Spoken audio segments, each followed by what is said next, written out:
Selamat malam Pak Dikson dan teman-teman. Kami dari kelompok 1 akan mempresentasikan tentang analisis kebijakan moneter dan perbankan serta permasalahannya di Indonesia. Saya Eprilia Ferdianti akan membahas tentang jenis-jenis kebijakan moneter dan aspek kelembagaan pada penerapan kebijakan moneter di Indonesia. Jenis-jenis kebijakan moneter ada apa aja sih? Jadi, jenis-jenis kebijakan moneter ini terdiri dari dua, yaitu kebijakan moneter ekspansif dan kebijakan moneter kontraktif. Oke, kita mulai dari kebijakan moneter ekspansif. Kebijakan moneter ekspansif ini adalah suatu kebijakan pemerintah dengan cara menambah jumlah uang yang beredar di masyarakat. Jadi, kebijakan moneter ekspansif ini juga banyak dikenal sebagai kebijakan moneter longgar atau easy money policy. Jadi di mana pemerintah ini menambah jumlah uang yang beredar di masyarakat, kayak gitu. Jadi kebijakan moneter ekspansif ini diterapkan ketika perekonomian ini biasanya sedang mengalami kelesuan atau depresi atau juga deflasi, kenaikan mata uang. Dan kelesuan ini atau depresi ini ditandai dengan terjadinya peningkatan angka pengangguran, peningkatan permintaan masyarakat akan suatu barang atau daya beli masyarakat dan sebagainya.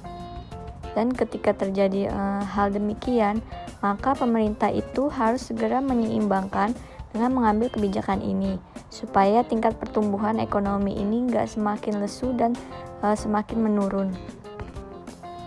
Oke, tujuan diberlakukan kebijakan ekspansif ini buat apa? Yang pertama, tujuannya tuh pasti untuk mengurangi pengangguran. Karena ketika perekonomian turun, perekonomian lesu, perusahaan itu nggak akan mungkin kayak nyari pekerja, terus juga membuka lowongan kerja, karena yang ada juga bangkrut gitu perusahaannya. Makanya tujuan utama itu adalah untuk mengurangi pengangguran. Karena ketika pengangguran banyak, bayangin udah ekonominya lesu, penganggurannya banyak, itu bakalan terjadi kekacauan dalam ekonomi gitu, karena nggak berputar seperti semestinya. Selain itu juga tujuannya adalah untuk meningkatkan daya beli masyarakat saat ekonomi lesu ketika resesi atau depresi. Jadi ketika ekonomi lesu, nggak ada uang di mereka, itu daya beli masyarakat itu akan menurun. Makanya perputaran siklus barang dan jasa pun nggak akan seimbang. Makanya tujuan dilakukannya kebijakan easy money atau uang longgar ini adalah untuk meningkatkan kembali daya beli masyarakat. Contohnya itu misalkan dengan penurunan cadangan kas atau politik cash ratio. Yang kedua, memperjualbelikan surat berharga pemerintah atau politik pasar terbuka. Kemudian juga penurunan tingkat suku bunga atau politik diskonto, dan pemberian kredit longgar atau politik kredit selektif. Itu tentang kebijakan moneter ekspansif. Sekarang kita bahas tentang kebijakan moneter kontraktif. Jadi kalau misalkan tadi kebijakan moneter ekspansif itu menambah jumlah uang di masyarakat karena jumlah uang yang beredar itu sedikit, kebijakan moneter kontraktif ini sebaliknya. Jadi kebijakan moneter kontraktif ini adalah suatu kebijakan pemerintah dengan cara mengurangi jumlah uang yang beredar di masyarakat. Kalian pasti bisa tebak dong kondisi perekonomian yang kayak gimana yang diberlakukan kebijakan moneter kontraktif ini. Yap, yang ketika keadaan jumlah uang yang beredar di masyarakatnya itu banyak, tapi barang dan jasa yang berlaku atau yang diperjualbelikan di masyarakat sedikit. Itu yang jadi latar belakang atau yang jadi alasan kenapa diberlakukan kebijakan moneter kontraktif ini. Dan kebijakan moneter kontraktif ini dikeluarkan pada saat perekonomian negara mengalami inflasi. Jadi inflasi itu nilai tukar uang yang merosot yang mengakibatkan naiknya harga barang di pasaran. Iya, harga barang di pasaran itu bakalan naik ketika jumlah uang yang beredar di masyarakat banyak. Karena ini gak seimbang antara barang dan jasa itu cuma sedikit, makanya harganya dinaikin karena demand-nya juga bakalan jadi banyak kayak gitu. Oke, contohnya sama aja sebenarnya kayak kebijakan moneter ekspansif. Cuma di sini peran pemerintah itu adalah untuk mengurangi jumlah uang beredar. Jadi di sini mereka itu bakal mengetatkan pemberian kredit atau politik kredit selektif. Jadi ketika jumlah uang yang beredar di masyarakat banyak, kredit itu bakalan jadi ketat. Jadi nggak gampang buat ngelakuin kredit. Terus juga peningkatan cadangan kas. Kalau ekspansif itu bakalan penurunan ya. menurunkan cadangan kas, dan juga menjual surat berharga atau politik pasar terbuka. Dan yang selanjutnya, ini meningkatkan suku bunga atau politik diskonto. Jadi ketika kondisi perekonomian suatu negara itu surplus atau lebih banyak uang yang beredar di masyarakatnya, bank umum itu bakal menaikkan tingkat suku bunga. Supaya apa? Supaya orang-orang itu tertarik buat nabung di bank, supaya siklus perekonomiannya itu tuh teratur gitu. Jadi uang yang masuk ke bank juga banyak, disalurkan lagi dan sebagainya. Jadi nggak stuck uangnya itu beredar di masyarakat banyak kayak gitu. Sekarang tentang aspek kelembagaan pada penerapan kebijakan moneter di Indonesia. Kebijakan moneter di Indonesia adalah suatu kebijakan yang diambil untuk mengatasi inflasi yang ada di Indonesia. Langkah kebijakan moneter di Indonesia dapat diambil oleh pemerintah Indonesia, di mana lembaga yang berhak menjalankan kebijakan moneter tersebut adalah Bank Sentral yang ada di Indonesia. Dalam hal ini, kebijakan moneter yang ada di Indonesia yang dimaksud adalah Bank Indonesia. Bank Sentral adalah bank yang mempunyai hak monopoli untuk mencetak dan mengedarkan uang sebagai alat pembayaran yang sah dalam suatu negara. Tujuan Bank Sentral untuk mencapai dan memelihara kestabilan rupiah. Adapun fungsi dari Bank Sentral yaitu banker bank sebagai bank pemerintah, mencetak uang dan menyediakan uang bagi perekonomian, mengatur pasar uang dan pasar modal. Selanjutnya, mengawasi bank-bank dan lembaga keuangan, dan juga melaksanakan kebijakan moneter di Indonesia. Materi selanjutnya akan dibacakan oleh teman saya, yaitu Stefani Da Costa. Nah, sekarang mari kita bahas mengenai kasus capital flight di Indonesia. Apa sih arti dari capital flight? Capital flight atau yang disebut juga dengan capital outflow adalah semua arus modal keluar. Nah, biasanya pemicunya itu salah satunya adalah tingkat suku bunga dalam negeri lebih rendah daripada tingkat suku bunga yang ada di dunia. Yuk mari kita bahas faktor-faktor yang mempengaruhi capital flight. 1. Tingkat inflasi. Inflasi adalah turunnya daya beli uang. Jika inflasi terjadi, akan berimplikasi pada ketidakpercayaan investor untuk menanamkan modal di suatu negara. Pada tabel ini kita bisa lihat bahwa 10 tahun terakhir rata-rata inflasi di Indonesia berada di angka 4,76%. Jika di suatu negara inflasi meningkat, maka para investor akan menanamkan modalnya di negara lain dibandingkan di suatu negara yang sedang terjadi inflasi yang besar. Faktor yang kedua adalah suku bunga. Jika tingkat suku bunga dalam negeri lebih rendah daripada luar negeri, maka otomatis para investor akan lebih mencari keuntungan di luar negeri dengan suku bunga yang lebih tinggi. Hal ini tentu saja menyebabkan penumpukan dana di negara asing ataupun pelarian modal atau yang biasa kita sebut capital outflow. Dan yang ketiga, nilai kurs rupiah. Jika nilai tukar domestik terus melemah terhadap uang asing, investor domestik lebih merasa aman menanamkan asetnya ke luar negeri. Kasus capital flight di Indonesia. Langsung saja kita melihat pada tabel ini, pada tahun 94 terjadi peningkatan capital flight dikarenakan salah satunya adalah penurunan suku bunga deposito yang menurut para deposan sangat merugikan mereka. Lalu langsung aja kita melihat pada tahun 98 terjadi juga peningkatan capital flight dikarenakan krisis ekonomi dan juga kondisi negara yang kurang kondusif. Namun pada tahun 99 terjadi penurunan capital flight dan modal asing mulai masuk lagi ke dalam negeri. Lalu tingginya COVID-19 yang ada di Indonesia pada akhir Januari 2020 dan menyebabkan melemahnya rupiah di angka Rp17.000 menyebabkan investor asing melakukan pelarian modal ke luar negeri. Cara mencegah capital flight. Yang pertama adalah tax amnesty atau suatu pengampunan pajak. Ini sudah dilakukan sebenarnya di Indonesia dari tahun 2016. Contohnya adalah pengampunan pajak pada oknum-oknum tertentu. Yang kedua adalah penyamaan suku bunga. Jika di Indonesia mempunyai suku bunga yang lebih rendah daripada Malaysia, maka orang-orang pun akan lebih suka menabung di Malaysia ketimbang di Indonesia. Maka dari itu harus diadakan penyamaan suku bunga di setiap antar negara. Namun ini mempunyai konsekuensi yang besar karena pengeluaran dan pemasukan di setiap negara itu sangatlah berbeda-beda. Ketiga adalah meminimalisir adanya inflasi. Mengurangi inflasi juga dapat dilakukan dengan menjual surat utang negara.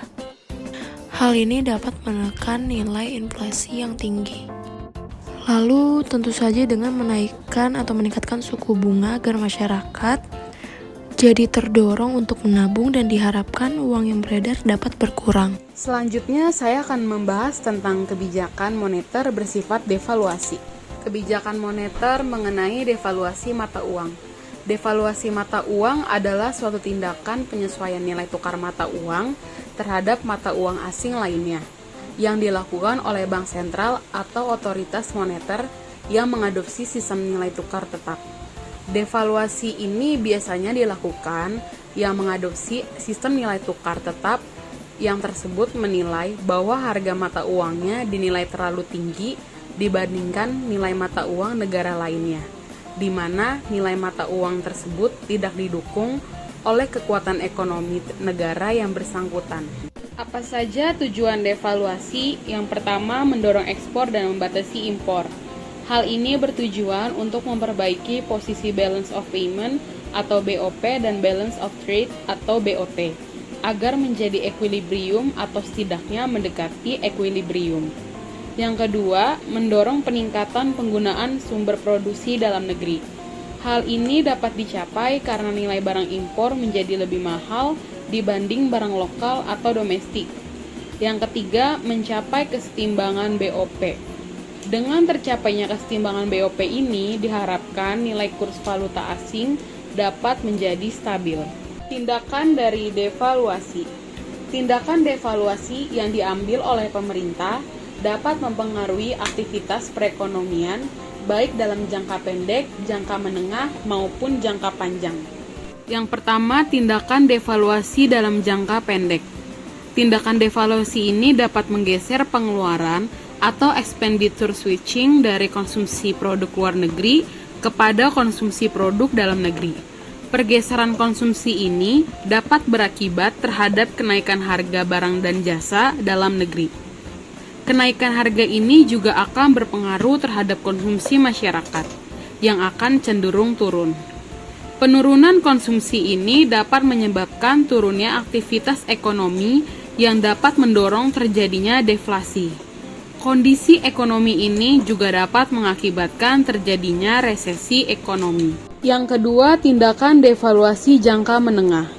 Dalam jangka menengah, tindakan devaluasi ini dapat memperbaiki posisi balance of payment atau BOP dan balance of trade atau BOT melalui mekanisme elastisitas yang dengan permintaan ekspor dan impor sesuai dengan Marshall-Lerner Condition.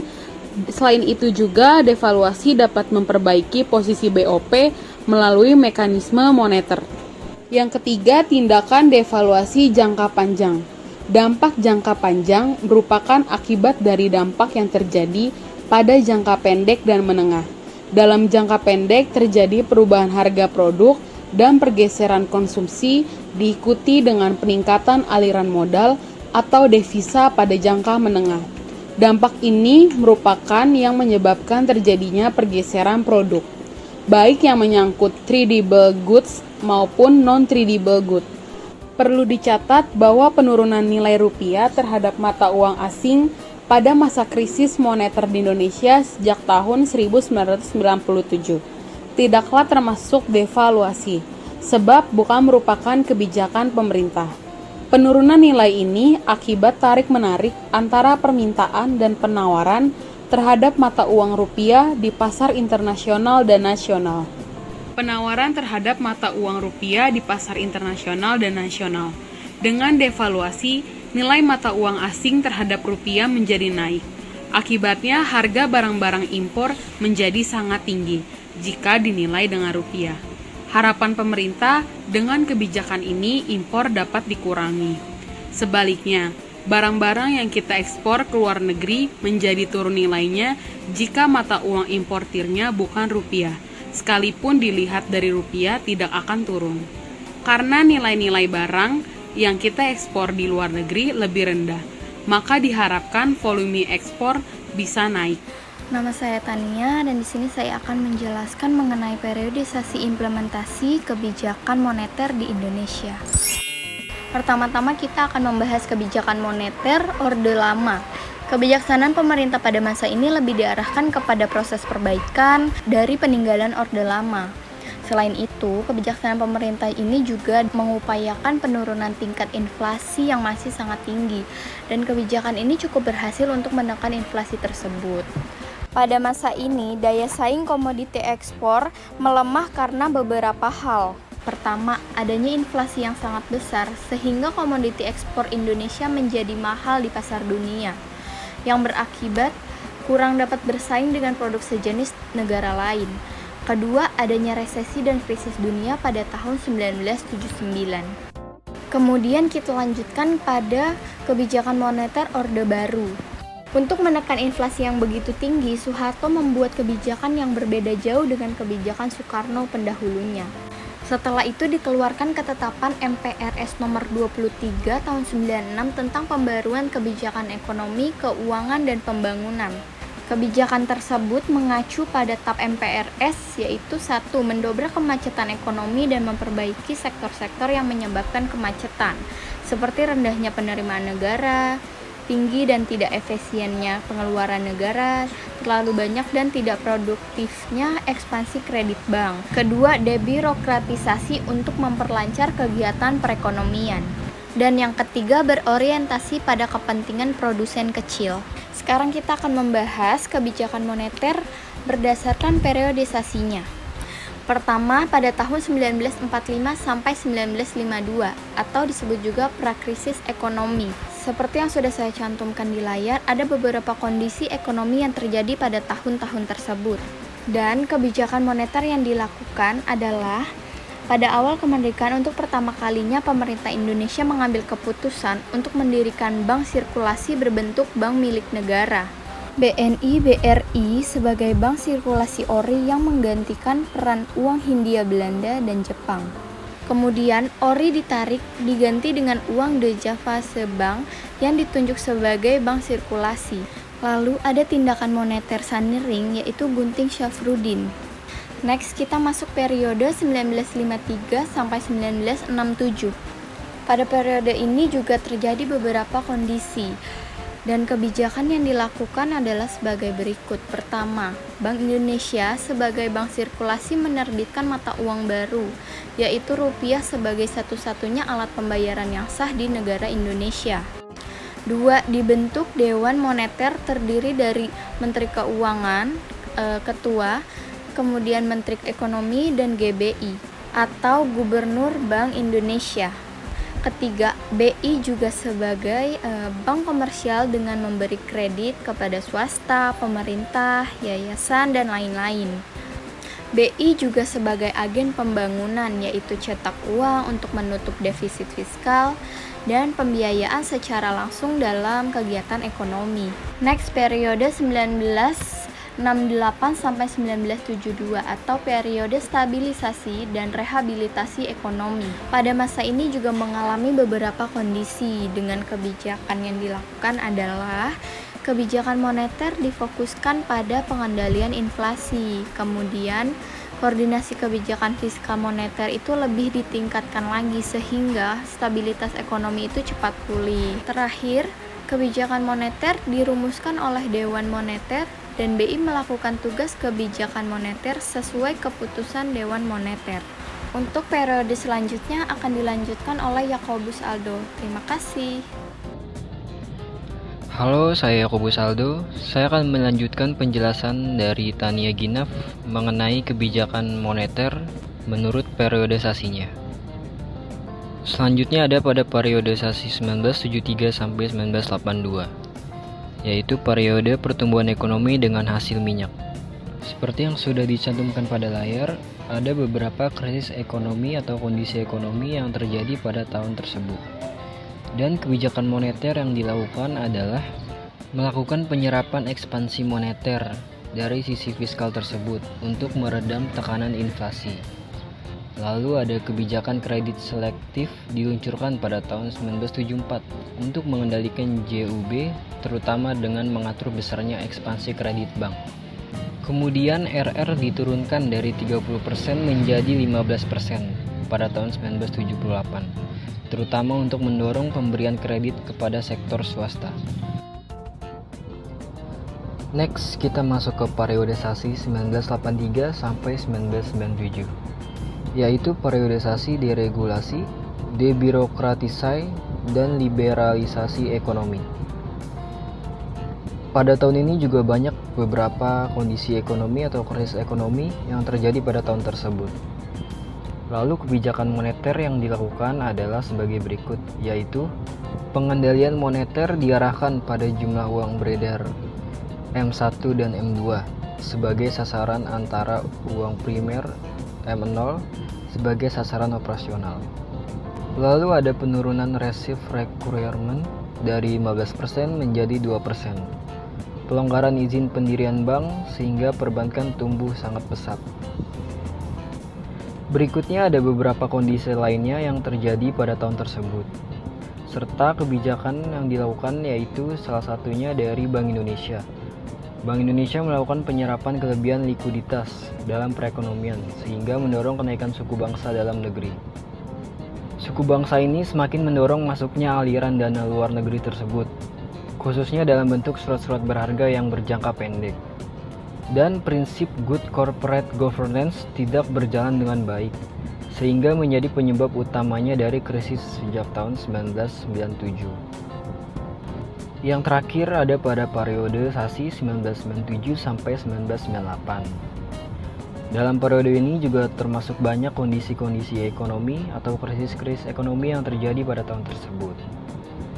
Kebijakan moneter yang dilakukan untuk mengatasi masalah ini adalah memberi pinjaman dari Bank Indonesia yang disebut Bantuan Langsung Bank Indonesia atau yang biasa disebut BLBI. Pada saat itu memang seluruh tabungan dijamin oleh pemerintah. Lalu Bank Indonesia harus menyerap kelebihan likuiditas di masyarakat melalui kebijakan moneter kontraktif yang berakibat pada naiknya suku bangsa. Sekian video dari kami, mohon maaf bila ada salah kata pengucapan. Terima kasih kepada Pak Dikson dan teman-teman yang sudah menyimak video ini.